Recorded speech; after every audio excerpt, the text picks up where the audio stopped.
about all the things. Grace, what's your favorite vegetable? Oh, there's so many good ones. I can't choose a favorite vegetable. That's not even right. Can. Yeah, you can. Just choose one. Don't be stupid. That's a stupid question. You're stupid. Just answer it. Oh, no, I don't want to. I really like cucumbers with a little bit of salt on them. Huh. Do you do cucumbers in like Italian dressing ever? That's good. It is. My belly is very particular and it doesn't love Italian dressing. All right. What's your favorite cooked vegetable? Ooh, I love some good collard greens. Wow. Yeah. Okay, good answer. I grew up with a lot of Southern cooking. So cool. All right, I'll keep the question. You're not going to answer? Come on now. No, I'm going to give you the same. No, let's do this. What's your favorite fruit? Probably a good mango. That's got to be a good mango. Yeah. Mango's a good one. But I'm a fruit monkey. Like if it's good fruit, like a good cantaloupe, good watermelon, good apple. Yeah. It excites me. Yeah. Do you do any cooked fruits? Cooked fruits? Yeah. Like what? Give me one example. Roast up some peaches, some pears, put them over fire. A good peach does not need any roasting love. It's all about, quality fruits. A little bit of brown sugar and some walnuts on top. Yum, yum, yum. A good peach does not need any added sugar. Gosh, Grace, come on now. Okay. All right. No, that's a good question, though. Best fruit. What's your favorite fruit? Cooked peaches? I don't know. Strawberries. A strawberry. Most of the time from the store, they just taste like junk, but a good They do. But if you get a good strawberry, it is delicious. Yeah, they all are. Snozberries. Do you like snozberries? No, let's not take this any farther. I think we have a show to do. You want to do the show? Yeah, let's talk about running. All right, Grace. Tonight's guest does not settle with failure and disappointment, and I think you'll agree. So let's talk all about it on episode 63. Woo-hoo! I'm Eric, Idiot Runner Kosek. And I'm Grace, Hot Pants Langheim. Eric is all business in the front of the pack, and I am all about the party in the back. That's right, business up front and party in the back. Together, we are the Running Mullet.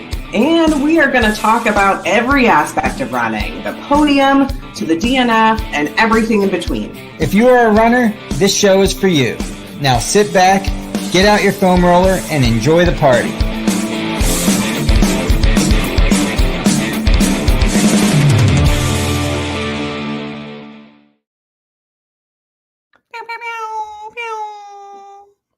Oh, man. How was your weekend, Grace?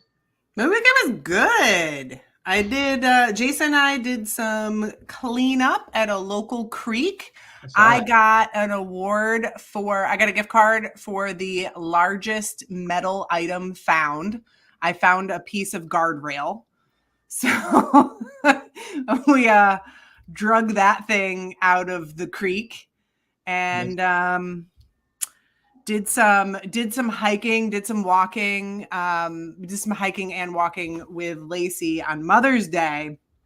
And our mutual friend, Barb, who we call Miss America, we thought that she needed a new yard flag. And because her yard flag, do you know what a yard flag is? A garden flag? I'm guessing a flag you put in your yard. Yeah. So it's like there's a little hook and you can change the flag depending on the season. So hers says live, laugh, love. Which is a great message. But we thought a nice little photo of Nicolas Cage would be better. So obviously, yeah. Right. So we changed it for her. That's so nice of you. While she wasn't home.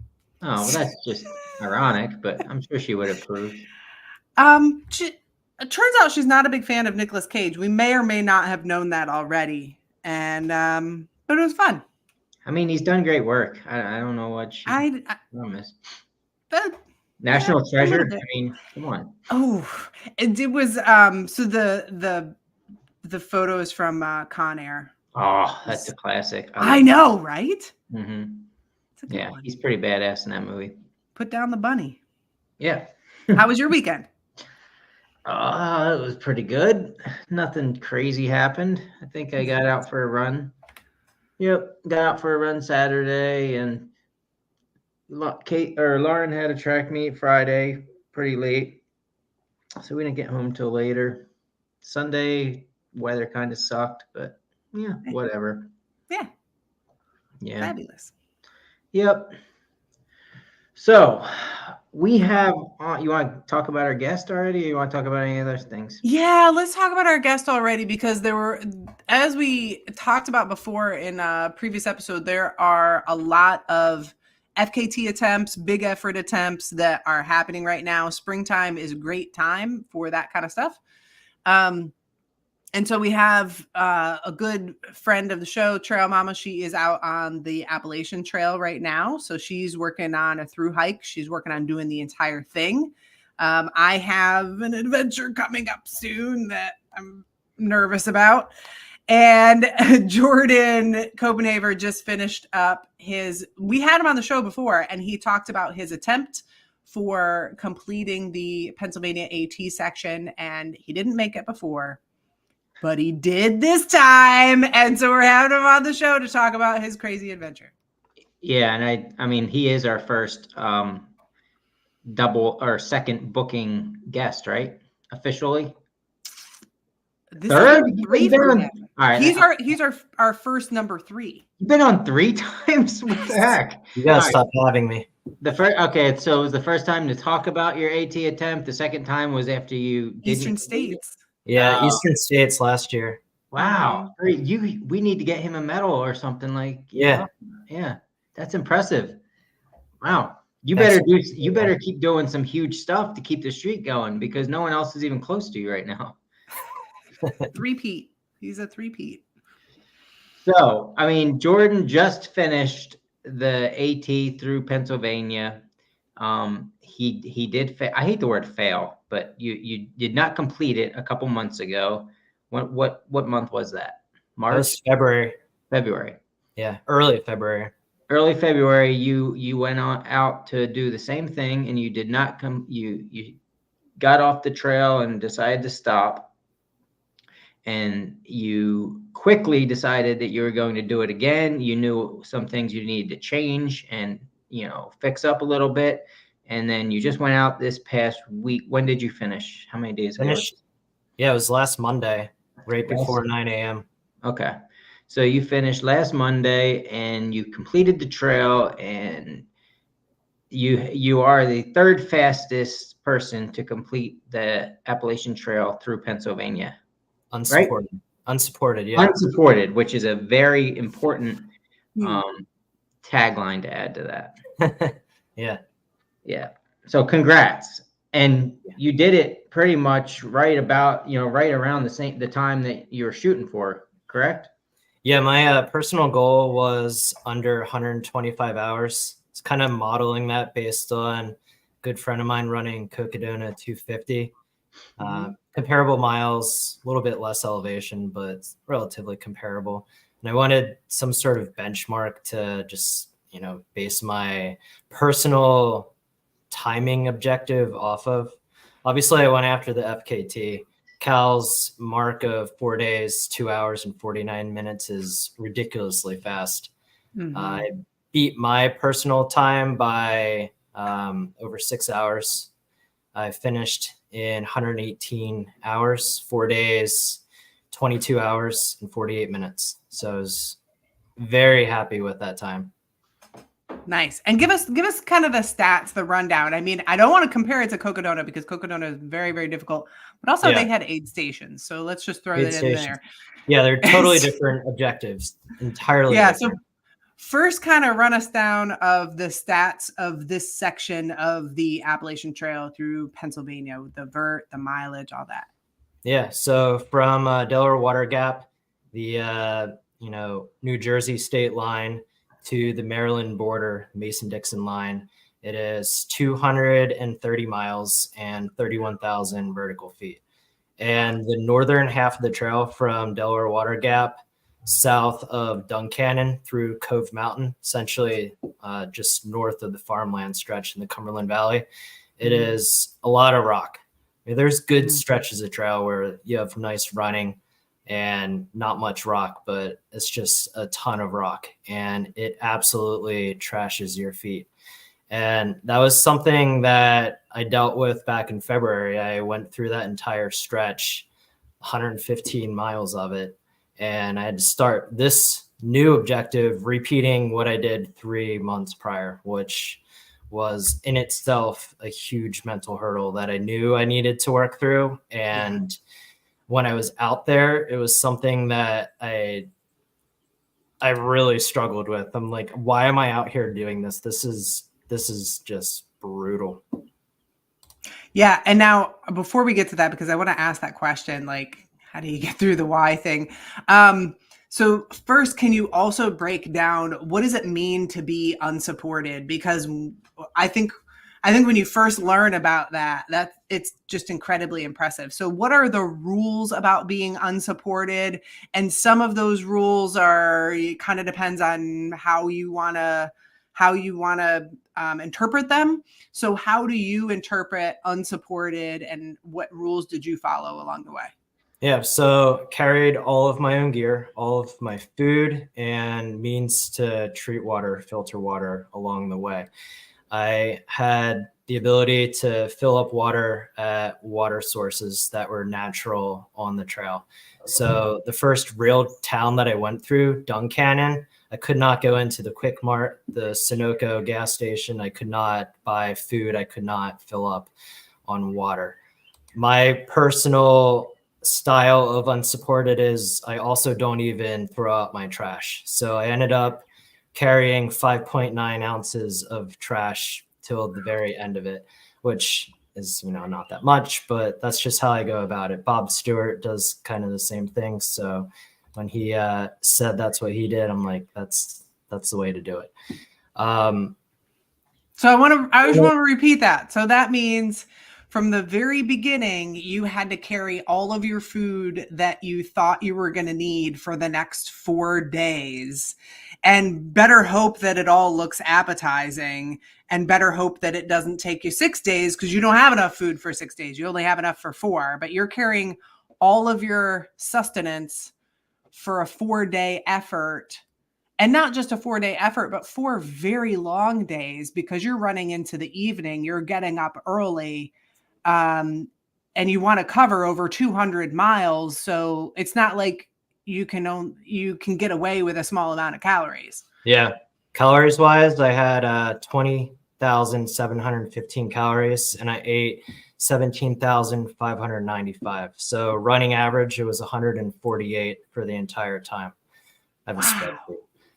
But yeah, so going back to the water, that was a huge aspect. This time of the year, we hadn't had rain for 3 weeks. So water sources that were running back in February, they were dry. So I had to drop off the ridge significantly farther this go around just to get water. And the first day and a half, it was the warmest it's been, at least for me, this year. So I wasn't acclimated to the heat whatsoever. And to your point, hoping your food is appealing to eat, it was not. I really struggled. Literally everything that I ate that first day and a half, I had to put water into my mouth as I was chewing just to turn it into slurry so I could choke it down. I was running low on energy. I could feel myself just depleted. And I made a mistake early on. I did not drop off the ridge at the first water source 10 miles in because I had extra. I was overhydrated to start, but I underestimated how much the heat would dehydrate me. And I was pretty dehydrated till I got to Leroy Smith's shelter, where I had to drop 250 feet off the trail, 0.8 miles, just to get down to a slow trickling spring. Yeah. That was swarming with mosquitoes. Ew. Yeah. And I think that's another part of the Pennsylvania section of the Appalachian Trail, is that a lot of it is on ridgeline. Like, you can follow ridgeline for a really long time, and it does not dip into creeks frequently. Yeah. So to your point, you're getting down off of the ridge line several times, knowing you have over 200 miles ahead of you, and now you're going to add more miles. Yep. That was wearing on me mentally the first day. So yeah, the only time I got water at a non-natural source was in Boiling Springs. There's a water spigot there that is recognized as a accessible water source for anyone that's doing an unsupported style trail objective. So when you have public available water spigots like that are available year round, essentially, well, that one went during winter, but during the time of the year that a water source like that would be turned on, you can use that sort of thing. But I can't buy a water at the gas station. Right. So unsupported means completely unsupported for you. And even though, you didn't hit the unsupported FKT, that was your goal. So that means that you followed all the unsupported rules the entire time. Now, just a couple other stats. Can you tell us what was your average pace? Because when you're doing average pace, you're of course including all of your sleep time, but what did you end up with for an average pace? Honestly, that's one thing I didn't really dig into a whole lot. When I was out there, it was generally in the 22-minute per mile pace. I had creeped up to the 24-minute per mile pace. Mm-hmm. Ironically, the last day, coming out of Boiling Springs, I had slept at kind of a stealth spot that was just south of the turnpike. And I was in really rough shape. I was beat down mentally and stuff was just not functioning well for me. And although it was flat, I wasn't moving very quickly. And then I got to Boiling Springs and I realized we'll get to this a little bit later, but when I emptied all the water out of my bivvy, I realized I had my cell phone in my bivvy still, and I dumped all the water onto my cell phone. So I spent a lot of time troubleshooting how to get my cell phone dry. And I was doing that in Boiling Springs, just trying to kind of recollect myself before I got out of the farmland and back into the more mountainous terrain. But yeah, my pace took a big hit then. That first 10 miles of the day, my pace was 24.5 minutes per mile. But once I got back on trail and was just rearing to finish, I was consistently pulling. I was running a lot at this point. I was just really feeling it. I was hitting some 15, 16 minute per miles, and I dropped my pace pretty significantly across 10 miles down to 21 minute per mile. And over that last 61 miles, I think I averaged just over 22 to finish it. Jordan, do you think you could have dropped your pace much more if you didn't put out so many amazing Instagram posts throughout the effort? I don't. No. It's something I've thought about, how much time I spend doing that, but really, I don't spend much time. The only time I ever wasted time was at camp, and at those points in time, I was sitting, and I kind of categorize that as rest still. So I'm never not doing something beneficial towards the objective when I'm doing the Insta stories. I think it's amazing because we can't, nobody can really even cheer you on or anything in person. So, but it, gives anybody that's watching what you're doing kind of makes it feel like we're there a little bit. So I was totally kidding with the pace days. I know. You do a great job about it though, keeping everybody up to date and following along, which is awesome. I loved watching it, and I did hear about it. Was funny watching you after you dumped all that water on your phone, because your first video was very muffled, and you throughout the day it just got clearer and clearer that your microphone must have dried off, and it was like, oh, he's good now. It was very cool to follow you along. So for anybody who doesn't follow you and they want to follow you, can you drop in real quick how to follow you? Because I'm sure this is not going to be your last adventure. No. Yeah. You can follow me on Instagram, Jordan Gets Outside, or you can search my name, Jordan Copenhafer. Awesome. And you do some guest spots every once in a while on your wife's YouTube channel, right? Did you do a guest one for this? No, I haven't done any since when I was in the Smoky Mountains last year, but Okay. We'll soon be on trail together, and I'll be with her for 10 days or so on the Appalachian Trail, and I'll probably be making some appearances. Awesome. She's got plenty of followers, but what's her YouTube channel anyway? It's Alicia in the Mountains. Yeah, I follow it. She has great gear recommendations. So if anybody wants some good gear recommendations, go follow Alicia in the Mountains. Okay, Eric, you go next. I'll keep going with my questions. Yeah, you need to relax, Grace. There's two. No, I'm kidding. All right, let's go with what Marisa asked. Did you come upon any trail magic, and are you technically allowed to utilize that if you are unsupported? Yeah, so at Peters Mountain Road, which is, I think it's probably like 6 or 7 miles north of Duncannon, I was moving pretty quick through the parking lot, and I had my headphones in at the time. I was just really feeling it that particular day. And some dude caught my attention. He did some sort of gesture, and I turned and looked, and I took my headphones out, and he was flashing a candy bar at me. And he was asking what I was doing, and I explained to him that I, appreciated his offer, but I couldn't take his food. And he was older, but seemed to understand what I was doing and was very pumped for me.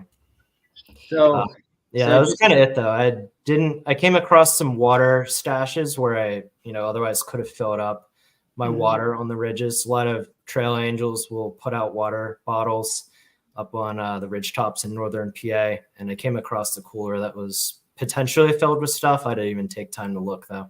Yeah. So, Marisa, essentially, to answer your question, no, you cannot take advantage of trail magic if it is unsupported.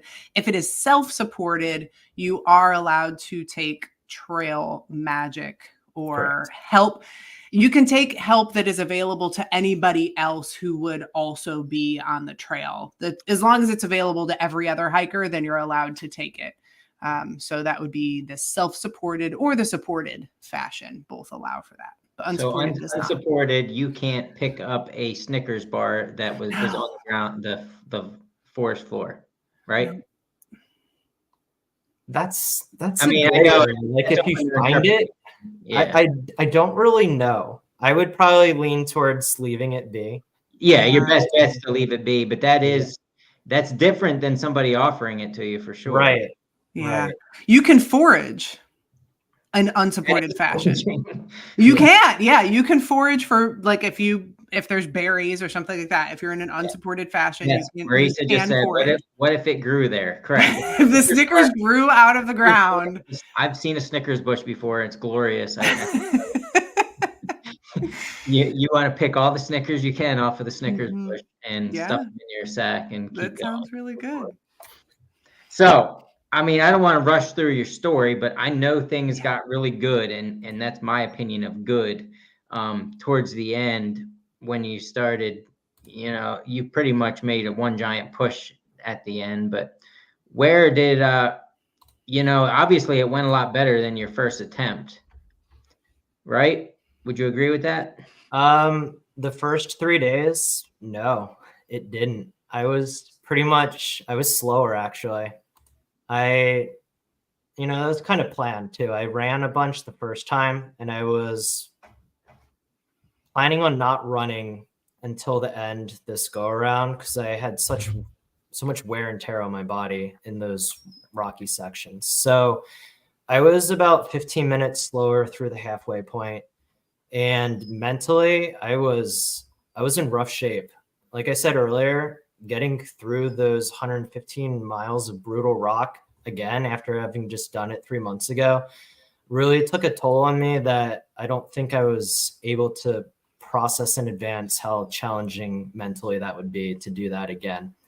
I was also dealing with a lot of anxiety. After Lyme disease 2 years ago, developed health anxiety, and sometimes it causes symptoms. And for the last 2 months, I've had some pretty severe symptoms that made me question if I'm healthy enough to even be out doing this. but I believed that it's all personal self-induced stress that's causing it. So I trusted my gut and I went out. But day 3, I pretty much kind of had a panic attack on trail, and I really questioned again in the moment at 9 p.m. at night after being incredibly exhausted if I should even be doing this. And I thought to myself, how sad would it be if I let my mind take over and control me and get me off trail? So I pretty much dug the deepest I ever needed to and just pushed through that and believed in my plan that I developed before going out there. And somehow I didn't experience any symptoms for the last 3 days. It's like I just conquered that inner demon in me. Now, when you say you had a panic attack at 9 p.m., I think you said 9 p.m. at night. Yeah. One night. You don't have to explain more than you want to, but I'm curious what exactly happened. Like, were you right on the edge of just saying, F it, I'm done? Or was it more just like anger and you wanted to scream, or what exactly was it for you?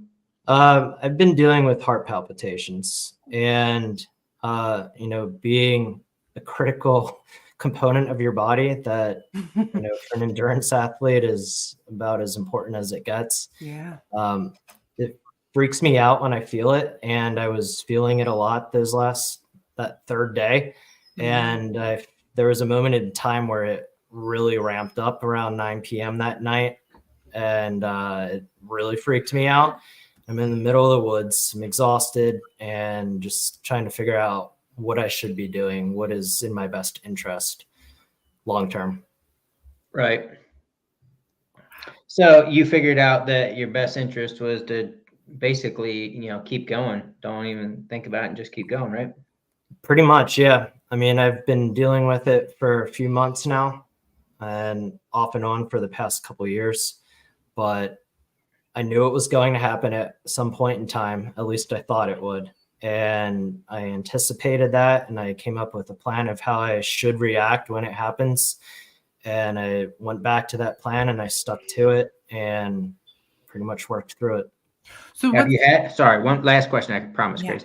Have you had any of those heart palpitations since you've finished? Just once, which is like hardly at all in comparison. Right. Yeah. So I want to hear more about that. So tell us about that plan, how you work through it, because I don't even think, like, I know there's other people out there who are battling the same kind of stuff. So if you don't mind sharing more, tell us about what's your plan? How do you get through it? Like, and I think that's smart is when you're of sound mind and everything's great and you're at home, like that's when you create the plan, right? Yeah. So that when you're out there and you're maybe under fueled or dehydrated or whatever, that's when you execute and you just have to trust that what you came up with was probably good. And so I don't know if that's how it went down for you, but I think that's a great strategy, is to create those plans. What am I going to do when X, Y, and Z happen? How am I going to work through that? Do you mind telling us what your plan is and how that went down?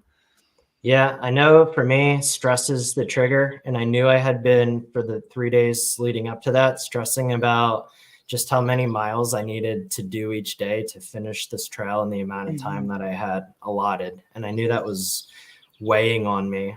And knowing that stress is the trigger for me, I knew I needed to rid myself of those thoughts. So I pretty much reframed my mindset to just, I'm out here. I need to be present in the moment. I can't be thinking about the miles to come later tonight, the miles to come the next couple of days. I mean, it's the same thing in a 100-mile race. You can't focus on mile 90 when you're only at mile 10 or whatever distance you're doing. You need to stay present. So I knew that was what I needed to focus on, just being totally present in the moment and not thinking about anything beyond that. I have a lot of things that work for me. I'm a very spiritual type person. I connect with things in nature. I see things as signs, and I kind of latch on to those. And I mean, in general, I felt like I got my confidence back as soon as I pushed through that. And I just really latched on to that feeling of defeating it and stayed focused on that. I wasn't really thinking about what was happening earlier that day and the day prior, when I was really struggling with those sorts of health feelings. Yeah. I think it's really hard when you're out there, and, just a reminder, self-supported, unsupported, these efforts, you're by yourself. You're with your own thoughts for a very long time. And it's so hard to stay in the moment and not think about, I still have 2 days of this, dealing with this niggle in my knee, or I still have 100 miles to go. Like, it's just such a daunting thought. And you talked a little bit before about, trying to figure out, thinking about, why am I doing this? And I think that's a hard thing as I'm out there. I'm like, I'm not saving the world. I'm not, like, why am I actually doing this? You don't even get a medal when you're done. You don't even get a t-shirt. Yeah. You get to the end, and it's like, well, I can stop at the gas station and and get a cupcake or something, but there's no,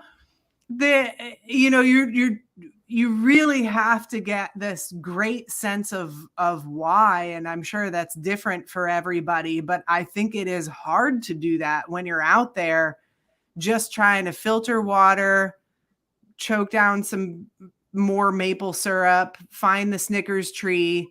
Like, how do you work through the whole process of, why am I out here? Because that question just pops up over and over. It does pop up over and over. And normally I have a real strong why for every objective that I go out for. Mm-hmm. I don't know what the situation was really this time, but I felt like at a total loss as to why I was even doing what I was doing the last 2.5 days. I was just so mentally and emotionally depleted. I couldn't even figure out why the hell I was doing what I was doing. But the strangest thing is, I never wanted to stop either. I didn't ever have this feeling of, I just want to be done. Okay. I just felt like I wanted to keep moving and moving as quickly as possible, but I had no idea why. It's something I never experienced before. I always have a real strong why, and this time I didn't. I don't know. It's a weird experience when you're out there and you're trying to figure all of that out. So I appreciate you sharing. I know I'm headed into that soon. Yeah. And I know others are going through that now. I don't know what the answer is yet. That's the beauty of it. You don't have to have an answer, and your why can constantly change too while you're out there. There's nothing set in stone that says why you're doing this whole FKT stays consistent throughout that effort either. Yeah, I think. I agree, and I think that I've heard people say, you got to figure out your why, and I do think that sometimes you don't have to have a why. I think that you can go out there and just say, I don't know, why not? And that can be enough. It doesn't have to be some grander thing. I also think that having a strong why can be very powerful too. And it can change. And I think it can change, in a matter of 10 minutes within a race or whatever that is. But it's, the long endurance events truly are a whole lot of mental toughness. And so, I appreciate the conversation around it. And Marisa is absolutely right. There's so much magic in the misery. There absolutely is.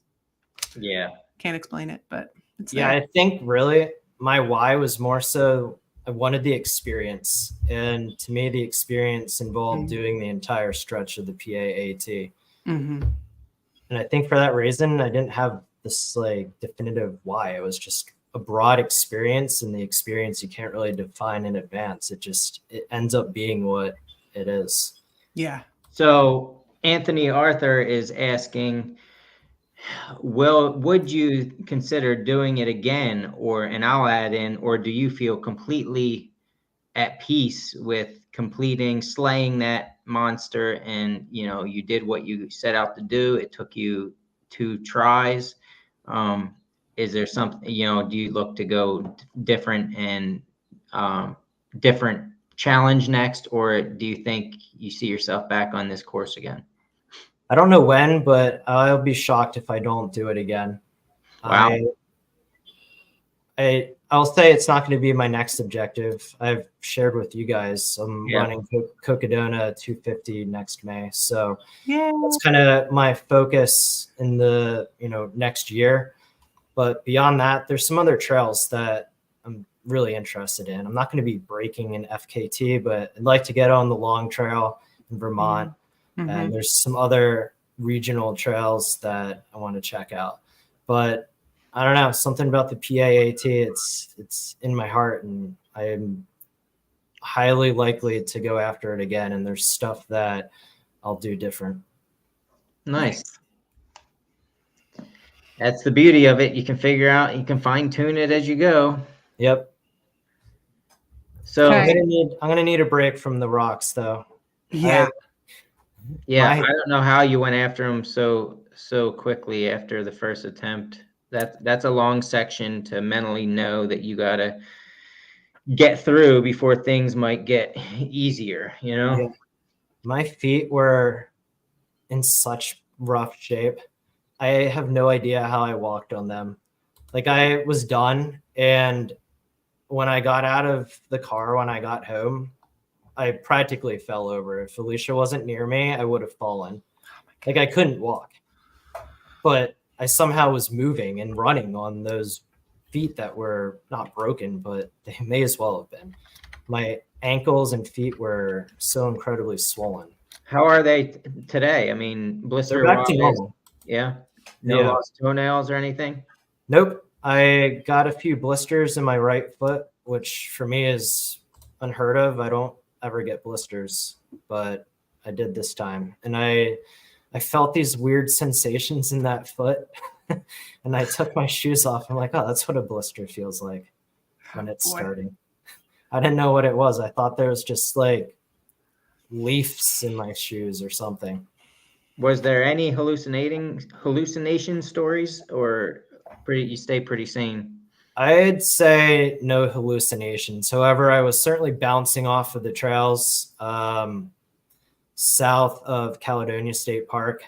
Mm-hmm. I literally was bouncing off of the mountain laurel. I was falling asleep as I was going, and I was trying everything in my book. I was singing, I was laughing, I was yelling.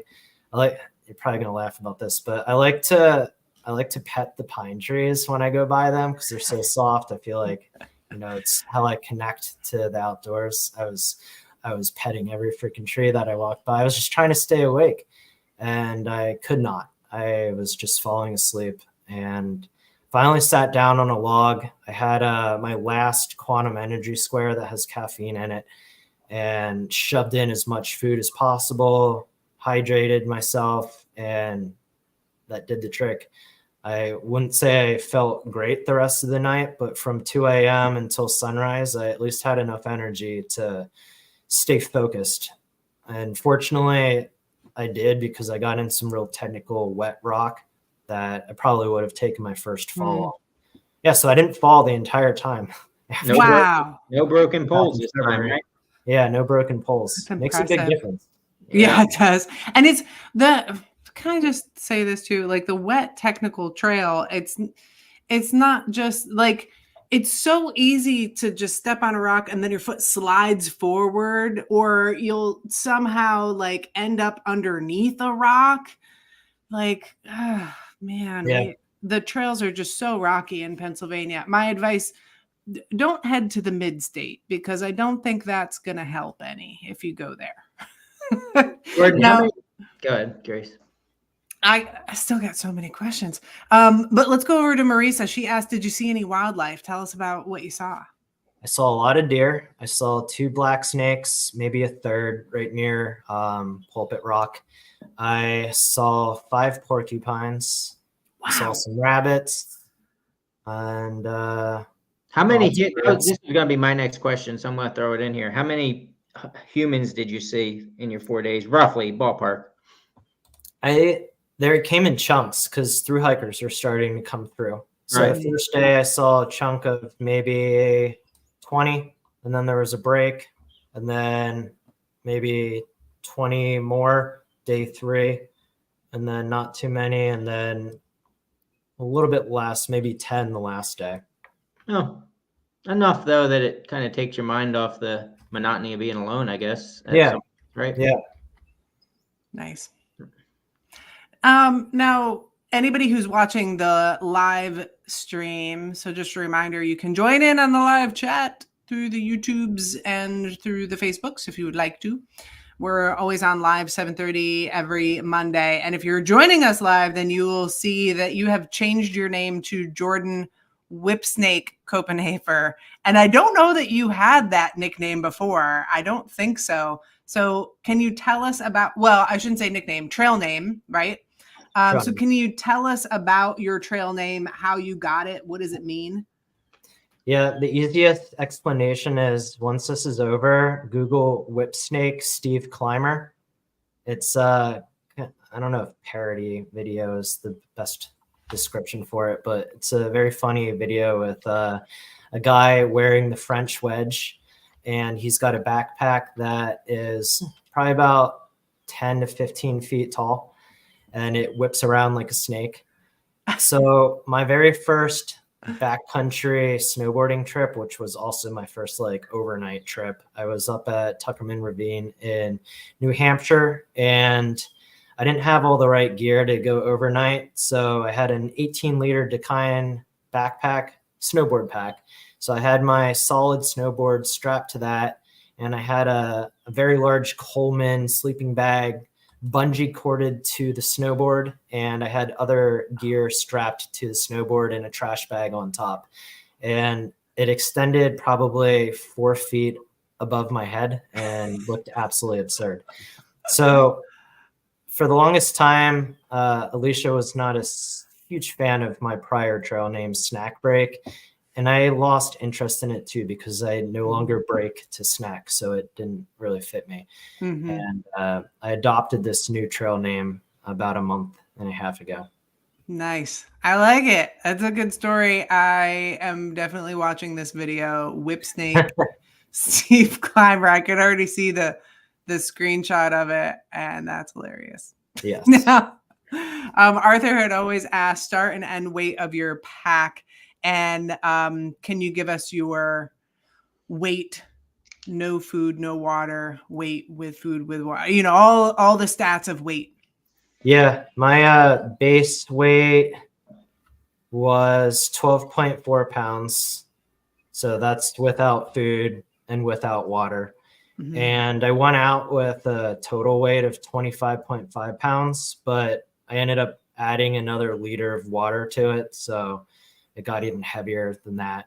My ending weight, honestly, I was so exhausted, I didn't even weigh it. I did all my food calculations today to see how many calories I still had left. So, mm-hmm. I mean, I wasn't all the way down to the base weight, but I was pretty close. Yeah, that is super lightweight. It was a lot lighter. I mean, I was able to easily run again. Even, you know, over 200 miles in, I was still running. And just having the pack weight down lower made the difference. What are some of the things that you did to reduce your pack weight? All my gear is about as light as possible, and I pretty much only carry what I know I will need. There's only 2 things that I did not use during the time I was out there, and one of them I kind of used. So I could have gotten away with only 1 power bank. I had 2, mm-hmm. and I did not wear my down booties. Mm-hmm. There was 2 nights where I could have, but I didn't bother, and I didn't ultimately need them, and my feet mm-hmm. needed to breathe anyway. That's one of Alicia's suggestions. I bought the down booties that she suggested in her YouTube video, and I love them. And I'm probably going to bring mine anyway. Just because. They're light, right? Yeah, they're super light. It's like that's a little bit of a luxury item, I think, but probably worth the wait. And then food choices are equally important. You need food that's high calories per ounce. That way you can, fuel yourself with as minimal weight as possible. What are some of those? What did you use? So I had a lot of different types of Lara bars, different types of trail mix. I had granola, beef sticks, fruit snacks, Snickers, Reese's, Bobos, different types of Bobos. I had 20 different types of food, and I didn't get sick of it until the very last day. The last morning when I was filtering water, I'm like, I don't want to eat any of this. And I'm like, I need to eat. Oh, nice. So before we get off of talking about the AT through PA, I do have to mention that the Mr. Bob Stewart, and I asked him if it was okay to mention this, he is going after the FKT, the same route you took, in hoping June 8th. That is barring that the weather is, the 4-day window of weather looks nice. So I know you talked to him quite a bit. You guys are friends, so it should be interesting to see what he does in the next month. Yeah, is he going? He's going unsupported too. Oh yeah. Okay. Yeah, he doesn't do it any other way. Yeah. He was on the show. He has a homemade pack. He's yeah. I remember that thing. That thing was awesome. Yeah, his last trail he was on, he did hurt himself a little bit or something with his leg, but he's all healed up now by the sounds of it. So that should be a good show. Yeah, he told me about it last week, and I'm super excited to follow. Yeah, same here. He's going to do really well. Yeah, we'll see what However, he says he does not like rock all that much. So that's a challenging place to be if you don't like rocks. He'll get through it though. I have confidence in him. Yep. So I'm headed to I'm like, now that I'm done with Canyon Man 100, it's starting to sink in that I decided to head to the Horseshoe Trail later this month. So I'm headed to do the Horseshoe Trail, start to finish 145 miles. And last year I made it to about mile 90. What advice do you have for me as I head into, similar to you, like it's a second attempt? Yeah.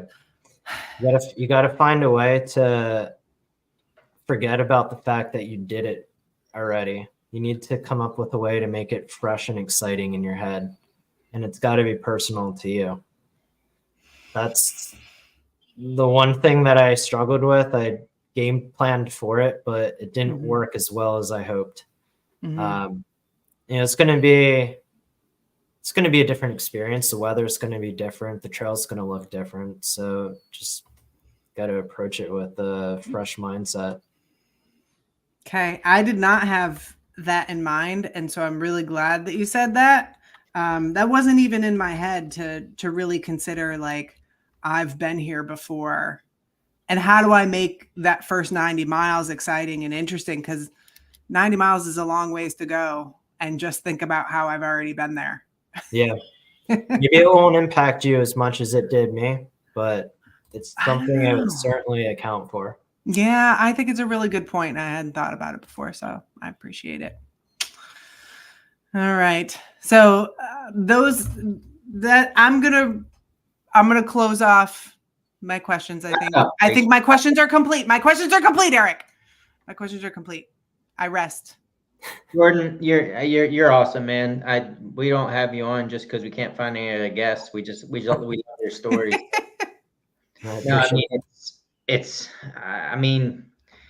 For you to go back and do that so fast, attempt it so fast after you didn't complete it, blows my mind. For one, I think I would need more of a break. But then again, I respect how fast you did want to go at, like without, you don't want to think it over too much and just do it.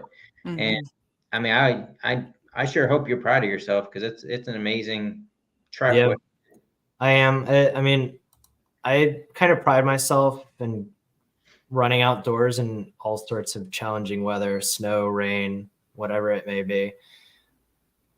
When I got to the Cumberland Valley, I was faced with a choice of setting up camp in the woods or dropping into the farmland stretch, which I knew would be exposed with that wind and rain. And I made the decision to stop. I was filtering water. I was soaking wet. I was shivering. And I'm like, this is freaking stupid. I need to get in my bivvy and warm up. This is not safe. And as soon as I made that decision, I felt disappointed in myself. So I changed my mind and I kept on going. And I was in the farmland stretch and it's very exposed. And I was running at this point in time and I still could not stay warm. And it was the most vulnerable and exposed I've ever felt in the outdoors. Granted, it wasn't the worst weather, but with my body being so fatigued and I'm naturally running colder than I normally would be, I was not in a safe spot. And it really challenged me in all three aspects, physically, mentally, and emotionally, to work through that. And it's those experiences that you're faced with during an objective like this that makes the overall experience that deep and that rewarding. And you just can't get that unless you push yourself to that degree. I ultimately made the smart decision to stop and set up camp, just south of the turnpike, and I got warm. And then 10 minutes later, I realized my bivvy's leaking and all my gear that shouldn't be getting wet is getting wet. And that's now messing with me mentally. But you know what? Got through it and here I am. Nice. Oh, all right. Well, I think we better wrap it up, Grace. Yeah, I mean, I appreciate you sharing. I think this is why we like having you on, Jordan, is because you talk about the mental aspect, the emotional aspect, the physical aspect, the spiritual aspect, like all the different sides of this crazy sport that we do. So I really appreciate you coming on again. We can't wait to have you on again. And very cool. What are your plans this weekend, Jordan? This weekend, I am doing trail work in your stretch of your next attempt from French Creek Elementary to Route 100. So Big Woods Running Club, we adopted stretch of the Horseshoe Trail. So me and some others are going to be working on the trail, making it nice for you. Thank you.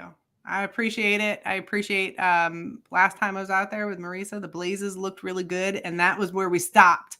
So I have not been to that section yet. Can't wait to see it. Thanks for all the trail work. Appreciate it. Eric, how about you? What are you up to this weekend? I'm living through my kids, Grace. I've kind of went through this, but Lauren has a district track meet on Saturday, which she should, fingers crossed, she should qualify for states, which is huge as a freshman. She's already run. So the way it works, real quick, for those that don't know, is to qualify for states, you have to run the qualifying time at the district meet, only the district meet. So everything throughout the rest of the season doesn't really matter, which is kind of interesting to me, because the district meet might be a torrential downpour with 50-mile-an-hour headwinds. Right. Track, it might be 100 degrees, but it's the same for everybody there. Like but anyway, she should have no problem. She should be able to qualify for the 3,200, which is the 8 loops around the track, 2 miles, and go to states in Shippensburg in 2 weeks, which is exciting for a high school girl. So that'll be my Saturday. Sunday, I'm not really sure. Hopefully get a run in. Fantastic. That sounds fun. Yeah, super exciting. How about you? I am going to be sweeping at the Conestoga Crusher 10K. That's one of Jason Logue's races through Run PA. So I'm excited to go sweep a little bit. I really love it. Is one of Oh, it might be the most beautiful section of the Conestoga Trail, which I love. I haven't been to the Stoga in a little bit, so I'm happy to sweep for him and just generally getting ready for all the things. I've been already kind of packing, sifting through all of my gear, making sure I'm doing last minute orders for things that I'll need for the horseshoe. I have other races that are coming up this summer that I like to help with, volunteering for On the Rocks Trail Run. And camp is coming up, Slopeside Summer Party that I race direct. So there's a lot of planning is going on right now, and it's been super fun. Nice. I forgot Chief Watona Trail Challenge is this Sunday. Yes. Up this direction, but that's a huge family-friendly event. Have amazing food at the end. John Johnson and Amy Johnson put it on. Mm-hmm. Long-standing race, and we're gonna try to make it over to that. Yeah, I mean, good people. If anybody can, and the registration I believe is still open for Chief Watona. You can still get into that race, so it's another good one to put on the list. I'd put those on the list. I'd put On the Rocks on the list. I'd put Slopeside on the list. Put the Appalachian Trail through PA on the list. Why not? Man, I don't know. We'll leave those. I'm going to leave that one to the experts. That one's that one's not on my list. But I'm going to watch. I'm going to live vicariously through other people who can tackle those distances. All right, let's shut her down. Jordan, thank you as always. Thanks, Thanks, Jordan. You've been awesome. Keep being awesome.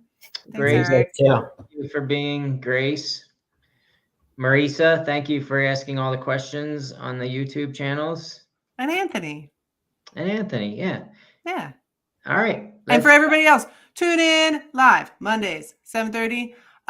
Like the show, rate the show. Because subscribe because it helps the algorithm monster. Yeah. And if you comment on things, it helps the algorithm monster. And also I have temporary tattoos and I have stickers and I have magnets. And if you shoot me a message plus $2, then I'll send you one of them.